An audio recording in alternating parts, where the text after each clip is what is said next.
Not too long ago, I had a conversation with a friend of mine, and he was looking at things he could do to help people more than he was. He had this desire to help out. And so he had scheduled an appointment to talk to his local Big Brothers, Big Sisters organization. And he asked me what I thought about that. And I said, look, I think you have a ton to offer in this realm. Frankly, I don't know if I communicated this because I can't remember now, but looking at the guy, I would consider myself lucky to have a father like him. And anyway, I said, I think you have a lot to offer. But I started to enumerate what I think are some limitations of that approach, because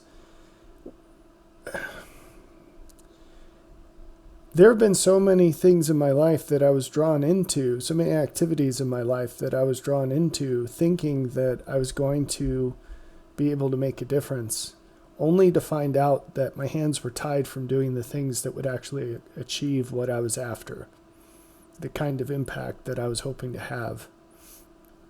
Not that any of it was about what I was getting out of it. What I mean is that I was willing to make tremendous sacrifices for the benefit of other people, but I was unprepared to discover to what degree the limitations of the situation impeded me from doing what would need to happen in order to make that sacrifice worthwhile. From doing what would be required to achieve the outcomes that would make the sacrifice worthwhile.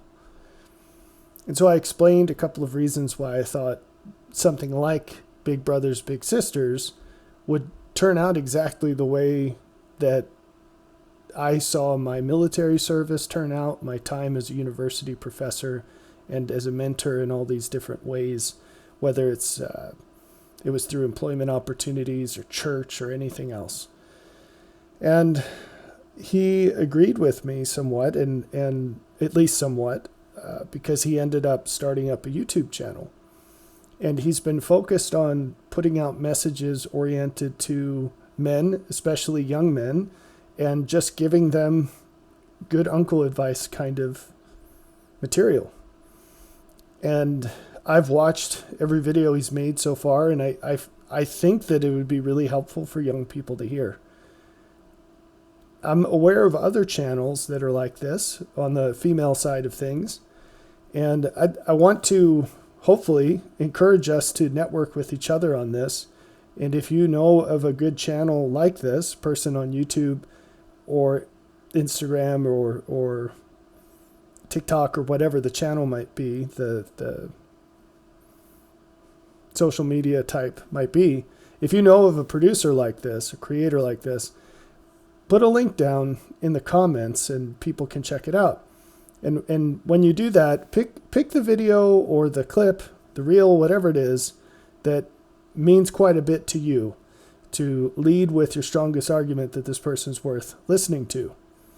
Now, I want to share a little segment from Titus 2. This is the NRSV version. I think it's a little more easy to understand than the King James in this case. But I want to read this, and I want you to think about the opportunity that we all have as we go through life to turn and share what we've learned with others who haven't necessarily gone through those experiences yet. So I'll just start reading in verse 1. But as for you, teach what is consistent with sound doctrine. Tell the older men to be temperate, serious, prudent, and sound in faith, in love and in endurance. Likewise, tell the older women to be reverent in behavior, not to be slanderers or slaves to drink. They are to teach what is good, so that they may encourage the young women to love their husbands, to love their children, to be self-controlled, chaste, good managers of the household, kind, being submissive to their husbands, so that the word of God may not be discredited. Likewise, urge the younger men to be self-controlled. Show yourself in all respects a model of good works, and in your teaching show integrity, gravity, and sound speech that cannot be censured. Then any opponent will be put to shame, having nothing evil to say of us. I think that this is really reasonable advice, and it's good to see more and more people speaking their, I won't say speaking their thoughts, but sharing what they believe to be wisdom, because we can make a difference, and there is a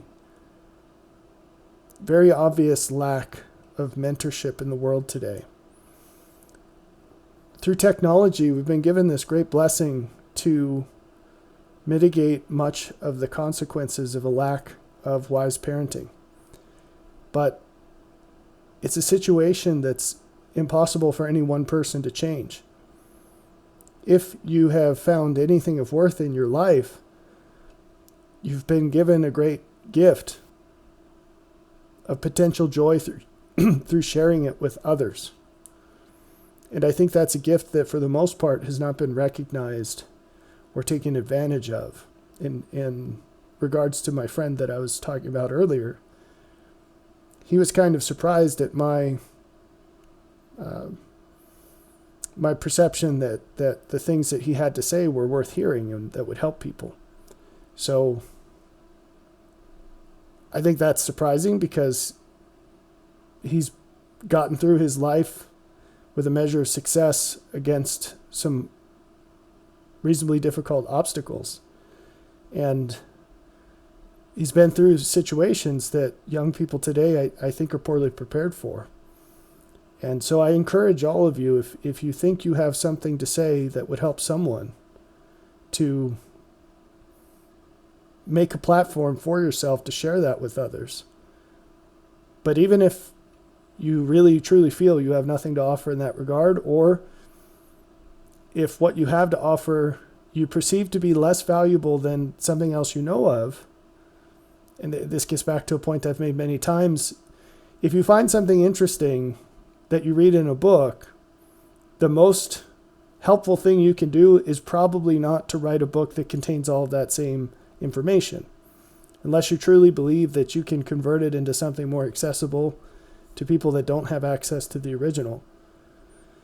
Or maybe you have stronger arguments to make and you can actually make something better than the original, then by all means. But odds are your contribution is going to be helping to get the water to the end of the row, because what is accessible to you might not be accessible to someone else, and maybe you can clip that down or present it in a more concise or easy to understand light.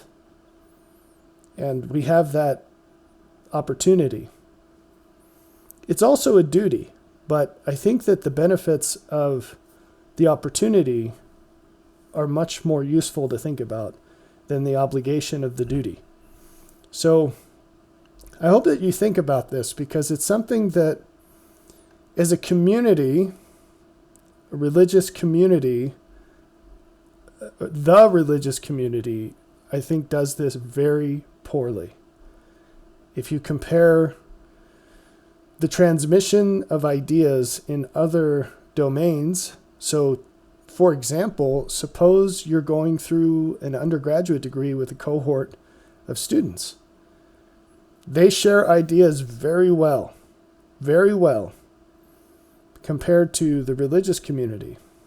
If you look at the group of people that are into the business self-help domain, or that there's kind of an overlap there with the Jordan Peterson deep intellectual philosophy domain, or any kind of demographic like that, you'll find that they share information so much better than the religious community. And there are a lot of reasons for that would make this a long video, but you can attack this head on by sharing more of what you know. Whether that is in the form of making your own content or in the form of sharing the content of other people. The resources we have available are astonishing. It's astonishingly abundant. The only thing that's more astonishing might be how little use we make of it. So please make your voice known. Don't be discouraged if it seems like one or two people are watching the video or whatever you post. Maybe one person clicks on it or whatever. Just keep cranking it out. I mean, by all means, tweak your approach to improve it over time, but don't be discouraged at numbers. This is not a numbers game. This is a fitment problem. You are the jigsaw puzzle piece that solves part of this puzzle. And you have to stand up and do what only you can do. It's not a question of numbers. It's a question of fitment and completing the picture. I don't know that there's a person on the entire planet who doesn't have something to offer to someone somewhere. Something that is irreplaceable. Something that no one else can do. And that belief, holding to that belief deeply, that you do have some unique role to play in life, that there are good things in this world that just aren't going to happen if you're not here to do them. That's a very important belief to hold. And I promise you that if you dare to believe it and to act according to that belief, it will be a self-fulfilling prophecy. I promise you that. You will see things in this world that happen that you know would not have happened without you.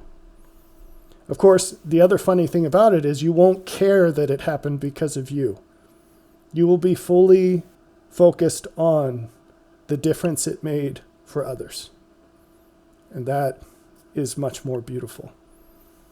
So I dare you to try this out and let me know how it goes.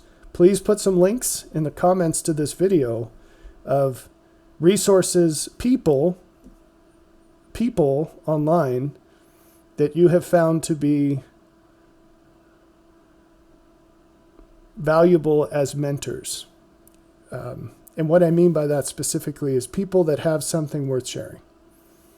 So please post things and let us all know why it's important to you. And there's no rule that says it can't be your own stuff, so have at it.